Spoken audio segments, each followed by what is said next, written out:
आनंद दुबे जी, ये तो घर से ही सवाल खड़ा हो गया सर। यही बात तो बीजेपी भी कह रही थी कि आप लोगों ने एक मसले को उठा रखा है। प्रेम शुक्ला जी यहां भी कह रहे हैं सुप्रीम कोर्ट में जांच जारी है, आप लोग खाली खबर में बने रहने के लिए संसद को ठप करवा दिया। अब वही एनसीपी भी कह रही है और खुलकर कह रही है कि गलत किया आप लोगों ने, शुभांकर देश की जनता के साथ अन्याय किया। अरविंद वाजपेयी जी ने जो कहा कि शरद पवार जी कह रहे हैं कि राहुल गांधी जी अखबारों में बने रहने के लिए अडानी का नाम ले रहे हैं, पहले तो ये स्पष्ट कर दूं, ऐसा बिल्कुल नहीं कहा।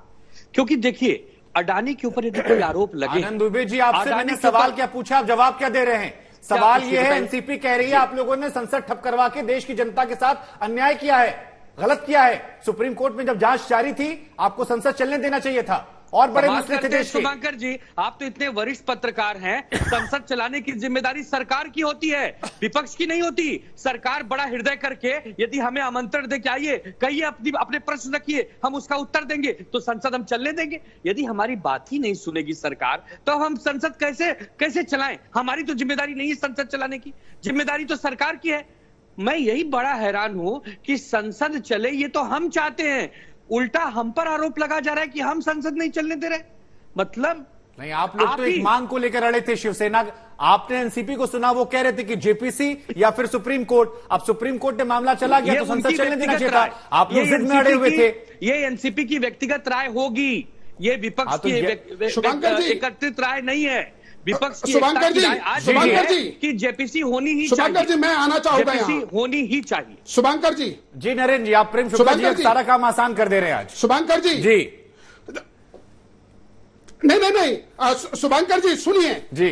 संसद जब शुरू हुई उस वक्त राजनाथ सिंह जी ने, जो कि नेता है बीजेपी के लोकसभा में, उन्होंने राहुल गांधी पे कि जो उन्होंने विदेश में जो स्टेटमेंट किया उसमें माफी मांगे। शुरुआत जो संसद को डिस्टर्ब करने की हुई वो बीजेपी द्वारा हुई और बीजेपी सरकार की जवाबदारी है, ये सरकार की जवाबदारी है कि संसद को चलने दिया जाए।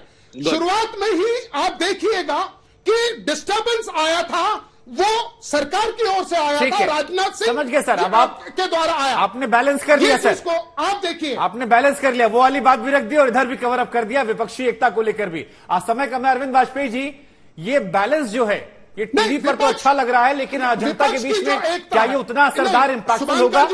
ठीक है सर, समय कम है सर। अब दो काउंटर लेने। अरविंद जी, टीवी पर तो बैलेंस अच्छा लग रहा है सुनने में, लेकिन जनता के बीच क्या बैलेंस बन पाएगा विपक्ष का?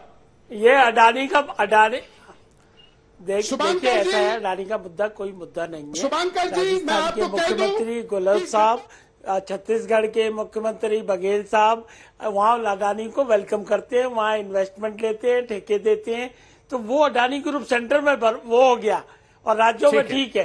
ठीक है, अब समय कम है, आखिरी क्लोजिंग कमेंट आपसे। शुरुआत फिर जहां से मैंने की थी, खुश तो बहुत होंगे डिबेट देखकर भी, आप सारा काम आसान कर दिया आपका। ये कुछ लोगों की आदत है लोगों से वसूली करना। अंबानी के घर के बाहर विस्फोटक रखे इनकी सरकार में और इनकी सरकार द्वारा अपॉइंटेड पुलिस अधिकारियों ने रखे, अडानी के खिलाफ वही कर रहे हैं। ये पूरे देश से वसूली करना चाहते हैं, ब्लैकमेलिंग करना चाहते हैं। 10 सेकंड आपके लिए नहीं दिया जा सकता, नहीं कहूंगा तो आप नाराज हो जाएंगे। 10 सेकंड आपके लिए भी समय नहीं मेरे पास। ये जो वसूली की बात कर रहे, ये पहले बताएं कि 50 खोखे सब कुछ ओके। ये महाराष्ट्र के अंदर 50 खोखे कितनी वसूली करना चाह रहे थे अंबानी से, बताओ तो सही। गुट को खरीदा, इतने की वसूली की। प्रत्यारोप, सवाल जवाब और इन सब के बीच में विपक्षी एकता को लेकर एक बड़ा सवाल, क्या विपक्षी एकता में है दरार? कम से कम शरद पवार के बयान के बाद ये सवाल उठ रहे हैं और ये सवाल टीवी पर दिख भी रहे हैं। इसका क्या असर होगा 24 में, उस पर हमारी नजर है।